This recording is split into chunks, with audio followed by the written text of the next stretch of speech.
Hi friends, welcome to మన cabs Vijayawada. Time వచ్చి 11:10 అవుతుంది. నేను ఓలా ఊబర్ ర్యాపిడో లాగిన్ అయితే పోరంక దగ్గర లాగిన్ అయితే రేపటి నుంచి 27 కిలోమీటర్లు ఉంటుంది. కొత్తపాలెం అని అక్కడికి పడింది. ఇక్కడంతా ఫిషింగ్ ఏరియాలా ఉంది. అసలు అన్ని బోట్లు అంటే నా క్లారిటీ కనిపించట్లా. అయిపోయింది అంతా పెద్ద షిప్ యార్డ్లా ఉంది. అంటే ఇది ఆల్మోస్ట్ వాళ్ళు సముద్రం దగ్గర అనమాట.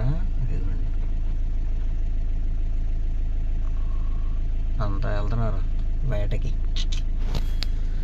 మాకు తెలిసిన వాళ్ళు కూడా ఉన్నారు ఇక్కడ. కాకపోతే రోడ్ అయితే చాలా వరస్ట్గా ఉంది. అసలు రేపల దగ్గర నుంచి అడవలదివి, నెక్స్ట్ కొత్తపాలెం. అడవలదివి నుంచి 7 కిలోమీటర్స్ ఉందన్నమాట.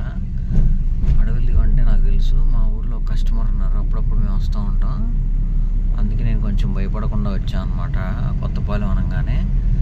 అదే కొత్త వాళ్ళు అయితే కష్టమే, ఎవరు రారు. ఎందుకంటే అంత భయంకరంగా ఉంటాయి రోడ్లును, ప్లస్ ఏరియా అంతా చీకటే, అసలు ఏం కనపడదు. చాలా జాగ్రత్తగా రావాలి నైట్ టైము. అంటే నాకు కొంచెం ఐడియా ఉంది కాబట్టి ఏరియా, నేను అసలు ఏం మాట్లాడలేదు వచ్చా అనమాట.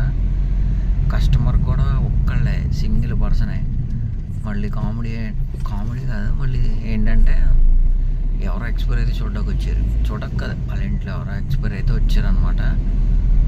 అసలు ఏం మాట్లాడాలి, ఎక్కిన దగ్గర నుంచి సైలెంట్గా ఉన్నారు. ఇంకంతా ఇదే అడవే, అసలు ఏం కనపడట్లా, ఓన్లీ లైటింగే.